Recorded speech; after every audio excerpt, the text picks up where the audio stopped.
حضرت عبداللہ بن مبارک رضی اللہ عنہ ایک جگہ سے گزر رہے تھے۔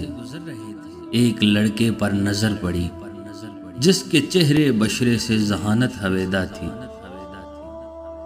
آپ نے پوچھا، بیٹا کچھ پڑھا بھی ہے یا یوں ہی اپنا وقت اور عمر برباد کر رہے ہو؟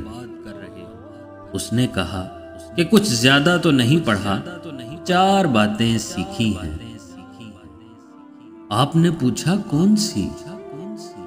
کہنے لگا مجھے سر کا علم، کانوں کا علم، زبان کا علم اور دل کا علم حاصل ہے۔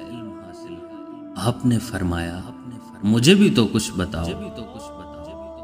اس نے کہا سر اللہ تعالیٰ کے سامنے جھکانے کے لیے، کان اس کا کلام سننے کے لیے، زبان اس کا ذکر کرنے کے لیے اور دل اس کی یاد بسانے کے لیے۔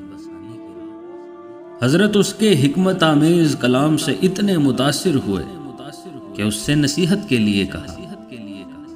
اس لڑکے نے کہا کہ آپ مجھے شکل و صورت سے عالم معلوم ہوتے ہیں، اگر علم اللہ تعالیٰ کے لیے پڑھا ہے تو اللہ تعالیٰ کے علاوہ کسی سے امید نہ رکھ۔